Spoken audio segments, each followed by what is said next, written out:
Hello everybody, I'm John. And I'm Claire. And today we're going over an article called COVID in China.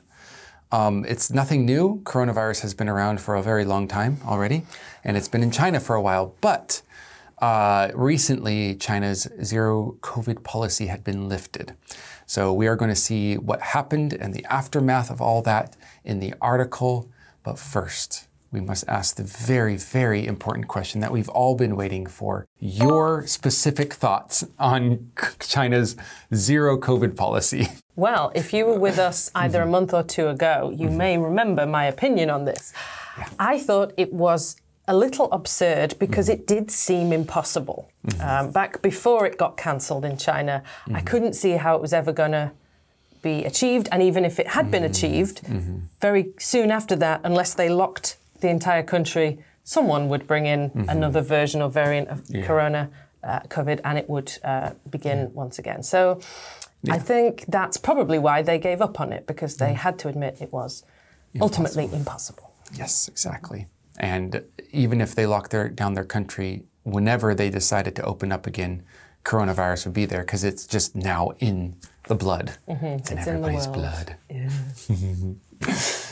Dang, well, that's exactly, I'm sure that's exactly what you guys think as well.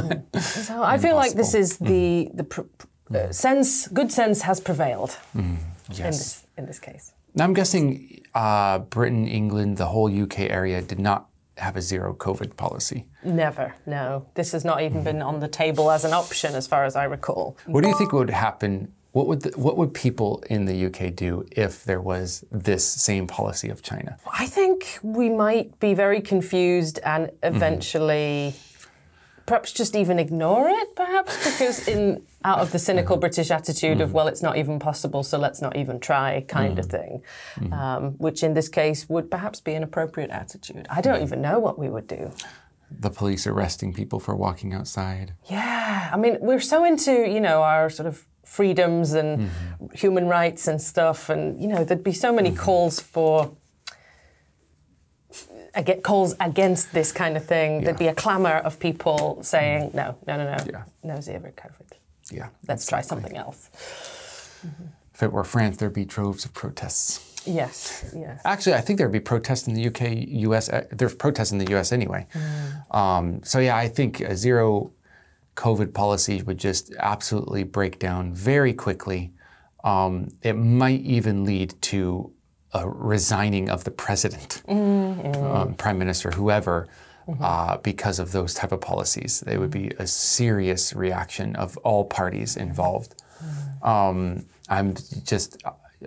not surprised that China was able to pull it off, but I'm surprised it took this long to stop. Yes. Yeah. They are bound to stop sometime, and it just stopped this time. But there's a problem with stopping as well, because what China did, I guess we'll find out in the article, but was a little extreme. So go ahead and read that whole article if you can. If you're a little bit short on time, you can read the shorter version, and then we will see you in the next session. COVID in China. China lifted its zero COVID policy in December 2022, leading to a crash in its healthcare system. It also created a surge of Chinese tourists going abroad for the first time in 3 years. Neighboring countries like South Korea and Japan have blocked Chinese visitors, leading China to retaliate by blocking visas for those countries' nationals as well. There have been 60,000 COVID deaths reported since December 2022, but that is likely to be much lower than the real number.